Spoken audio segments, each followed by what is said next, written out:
My name is Olivia and I'm 28 years old. I'm the eldest sibling in my family, living in a small town in Ohio where my parents have been running a beloved family-owned cafe for over 2 decades. It's nothing fancy, just a cozy spot where everyone knows your name and where my parents, Linda and Mark, have poured their hearts into keeping it alive. Growing up, we weren't wealthy by any means, but we always had enough to get by, and I believed we were a close-knit family. I have a younger brother, Ethan, who's 26 now. Ever since we were kids, it was clear that Ethan was the golden child, the one my parents always praised and defended no matter what. Whether he got a good grade or just showed up to family dinners, it seemed like he could do no wrong. He was the star in their eyes, and while I wasn't jealous, I learned early on to stay out of the spotlight and focus on my own path. 5 years ago, my grandfather passed away. We were close, and his passing was tough for me. When his will was read, I found out he'd left me a trust fund. It wasn't an extravagant fortune, definitely not enough to retire on, but it was a significant amount enough that it could change my life if I used it wisely. The catch was I couldn't access the money until I turned 30, and even then only for specific purposes like buying a home or pursuing further education. At first, I didn't think much about it. I'm not one to spend recklessly, and I had dreams of starting my own small business someday, a dream I've nurtured since college. The plan was to either buy a modest apartment nearby or invest in launching that business. I was excited about the future, hopeful and determined. Earlier this year, Ethan announced he was engaged to his girlfriend, Sophia. She's 25 and comes from a wealthy family in a neighboring city. At first, I liked Sophia. She's charming, outgoing, and everyone seems to adore her. But soon enough, things started to shift in a way that made me uncomfortable. At a family dinner a few months ago, we were all gathered around the table when Sophia suddenly brought up my trust fund. She asked with an overly cheerful tone what my plans were for the money. I mentioned quietly that I was thinking about buying an apartment or maybe using it to start my business. Sophia's eyes lit up as she said, "Wow, you're so lucky. Ethan and I could really use some help with our wedding, or maybe even a down payment on a house." Ethan chuckled nervously like he wasn't sure if she was serious. I laughed it off at the time, assuming it was a joke, but Sophia's gaze lingered on me as if expecting an answer. The atmosphere felt awkward. My parents jumped in, saying the money was mine to do with as I pleased, and the topic was dropped for that night. However, the seed had been planted, and over the following weeks, Sophia found subtle ways to bring it up at every family gathering. Her comments grew more pointed. "It's amazing you have such an opportunity, Olivia," she'd say. "It's rare to see someone in your position willing to help the family." I tried to ignore it, but it was impossible. Ethan, who had been silent at first, began echoing her sentiments. "You're not even using the money now," he said once. "I get why Sophia keeps bringing it up." I hoped my parents would step in to set some boundaries. Instead, their response surprised me. My mom said Sophia just wants to feel included. She's not trying to be pushy. I hadn't even used that word, but that's exactly what it felt like, pressure cornering me into a decision I wasn't ready for. Despite feeling trapped, I held onto my resolve. I wanted to keep the peace, but not at the cost of giving up something I'd worked so hard to secure. That hope was short-lived. At another family dinner, Sophia pulled me aside and bluntly told me I should reconsider my plans. Helping Ethan and me would be a meaningful way to support the family. She said with a smile that didn't reach her eyes, "Isn't it a little selfish to hold on to money you're not even using?" I was shocked. Nobody had ever called me selfish before, especially not to my face. Calmly, I explained the trust fund wasn't accessible yet, and that I had my own plans once I turned 30. She just stared and said, "I guess I misunderstood the kind of person you are." The next day, Ethan called to apologize, saying Sophia was stressed about the wedding and hadn't meant to come across so strong. But then he added, "She's not wrong, though. You're in a position to help." The doubt started creeping in. Was I really being unreasonable? Was I blowing this out of proportion? After that tense phone call with Ethan, I started to notice a change in how things felt at family events. It was subtle at first. The tight smiles Sophia gave me, Ethan's sudden distance, and my parents acting like peacemakers, but seeming less certain than usual.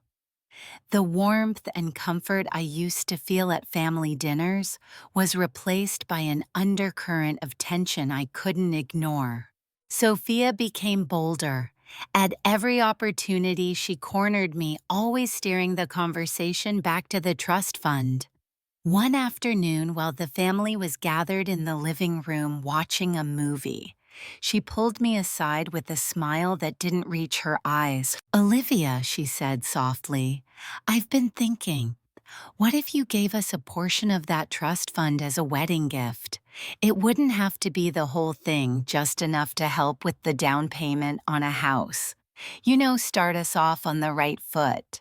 I blinked, caught off guard. A wedding gift? Who asks for money like that? Trying to stay calm, I told her the fund wasn't accessible yet and that even when it was, I had other plans for it. She gave me a look like I just told her I disliked puppies. "I thought you cared about your family," she said, her voice dripping with faux innocence. "Ethan and I are starting our life together. This could make such a big difference for us." I wanted to walk away right then, but I kept my composure. That encounter drained me more than I expected, but the requests didn't stop there. Sophia became more creative with her tactics. She framed the whole thing as a way to bring the family closer. At one point, she suggested my contribution would be an investment in the family's future. I couldn't help but laugh silently. An investment? Was I supposed to bankroll their life and expect dividends?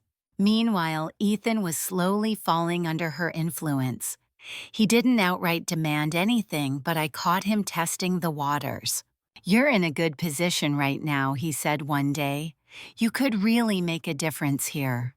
I felt like they were ganging up on me. Feeling cornered, I turned to my parents again, hoping they'd put an end to it. But the response shocked me. Mom sighed and said Sophia just wants to feel part of the family, and Ethan has had a tougher time financially than you. I froze. Tougher than me. We grew up in the same house, went to the same schools. Yet somehow I was expected to just hand over my money because Ethan needed it more. Dad added, "I'm not saying you have to do it, Olivia, but maybe consider a little something. Sometimes keeping the peace is more important than being right." Keeping the peace, was that really their priority? The more I listened, the more I realized my parents were enabling Sophia's behavior, whether knowingly or not. The final blow came weeks later when Ethan and Sophia invited me to lunch. I hoped it was a casual catch-up, but as soon as I sat down, I knew it was a trap. After small talk about their wedding plans, Sophia leaned in. "Olivia, we've been thinking, what if you gave us half the trust fund? You'd still have plenty left for your plans, and it would help us start our life stress-free." Half, she actually said half. I remained calm, explaining again that the fund wasn't mine to access yet, and I had no intention of giving any of it away. Her tone shifted, turning cold and accusatory. You're hoarding money that could help the whole family, she said. It's not fair to keep it all for yourself. Ethan jumped in. I see your point, Olivia, but Sophia's not wrong. This could change things for us. I left that lunch feeling completely drained. A few days later, my parents called a family meeting. I walked in to find Ethan and Sophia sitting smugly on the couch. Mom gestured for me to sit and said we want to resolve this tension and keep the family together. Dad added, Olivia, maybe it's time to consider giving them a portion. It doesn't have to be half, just something to show support. I couldn't believe what I was hearing. My own parents were pressuring me to give up my inheritance just to keep Sophia happy. I stood firm. No, I said, I'm not giving it away. I walked out. Since then, things got worse. Sophia told extended family her version, and suddenly I was getting calls and texts from relatives accusing me of being selfish. I felt isolated. The family I thought would have my back seemed to have turned against me. I considered cutting ties but hoped for a resolution. For now, I focused on protecting myself and blocking out the noise, but it was hard when the people who were supposed to love you most caused the deepest pain. Weeks passed and the pressure only intensified. At every family gathering, Sophia's subtle digs and Ethan's half-hearted attempts at support gnawed at me. It was clear they weren't just casually asking anymore, they expected something, and I was standing in their way. One evening, my cousin Lisa reached out. She was one of the few family members who hadn't taken sides and seemed genuinely concerned. Olivia, she said gently over the phone, I know this is rough, but you don't have to give in. You've got every right to protect what's yours. Her words gave me a flicker of hope, but they didn't lessen the growing weight on my chest. Then came the lunch that changed everything. Ethan and Sophia invited me out again, but this time their tone was different, colder, more demanding. Sophia started, Look, Olivia, we've been patient, but it's time to be real. That trust fund could make a huge difference for us. I shook my head. I've told you the money isn't accessible and I have my own plans. I'm not giving any of it away. Ethan jumped in, his voice tense. Sophia's right. You're in a good spot. You could help and it wouldn't hurt you. Help, I said, voice steady but firm. You're asking me to sacrifice my future for your convenience. Sophia scoffed. It's not a sacrifice. It's family. You're being selfish. The word hit me like a slap. I swallowed the lump in my throat. I'm not the selfish one here. The tension in the room was palpable. I excused myself, needing air. After that lunch, I realized I couldn't handle this alone. The emotional toll was draining me. I turned to my closest friends, searching for clarity. They reminded me of my worth and that no one had the right to pressure me. But the worst blow was yet to come. Mom and Dad called a family meeting. When I walked in, Ethan and Sophia were already there, sitting with smug expressions. Mom started gently. Olivia, we've noticed the tension and want to find a compromise. Dad added, maybe you could consider giving them a portion, just a small one, to ease the strain. I looked around at the faces I'd trusted all my life and felt the sting of betrayal. No, I said firmly, I won't give away money that isn't even mine yet just to keep the peace. Sophia's eyes narrowed. You're tearing this family apart. Ethan nodded in agreement. The room grew heavy with silence, and then I left. That day marked a turning point. My parents barely spoke to me afterward, and Ethan and Sophia cut off contact completely. But the isolation was the hardest part. The family I thought would protect me had turned their backs. I questioned whether I could keep fighting. But deep down, I knew I had to stand firm. Because this wasn't just about money. It was about respect, boundaries, and standing up for myself. After the fallout from the family meeting, I felt like I was drowning in silence. The once familiar faces that filled my life became strangers, their absence louder than any words. The betrayal stung deeply, but I refused to let it break me. I knew I had to protect myself emotionally, mentally, and legally. One evening after a particularly cold exchange with my parents over the phone, I sat down with my laptop and started documenting everything. Text messages from Ethan pressuring me. Sophia's veiled threats, even my mom's passive aggressive comments disguised as concern. Each word, each interaction was carefully saved into a folder labeled Family Drama, a record of manipulation and coercion I never imagined I'd need. I shared my worries with my closest friends whose support became a lifeline. Olivia said, "My best friend Jenna, you don't have to go through this alone. Have you thought about talking to a lawyer?" The idea scared me. Legal battles within families felt like crossing an invisible line. But as days turned into weeks and the harassment escalated, I knew Jenna was right. I couldn't just hope for peace when the storm was gathering on my doorstep. I found a local attorney specializing in estate law and arranged a consultation. Sitting in her office, I poured out the entire saga.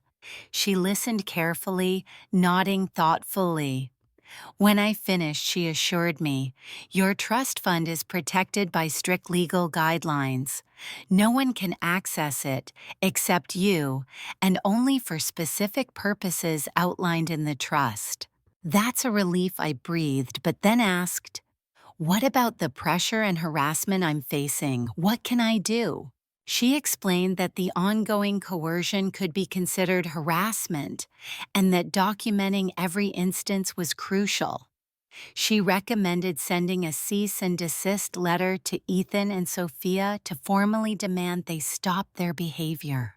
The thought of escalating things to that level made my heart race, but it also gave me a flicker of control, a weapon to defend my boundaries. Back home, I gathered every message, every voicemail, every note that could prove the pattern of harassment. I compiled them into a detailed timeline, my hands shaking but my resolve growing. While the legal steps offered some comfort, the emotional toll was heavier. At family gatherings, the atmosphere was thick with tension. Sophia's icy smiles and Ethan's cold shoulders reminded me daily of the fracture I'd caused simply by standing my ground. One afternoon, a coworker pulled me aside. "Olivia, someone's been asking questions about your finances, even contacted HR," she whispered. My heart sank. Though I couldn't prove who was behind it, the timing and context left little doubt. I called my lawyer, who advised me to be vigilant and keep recording everything.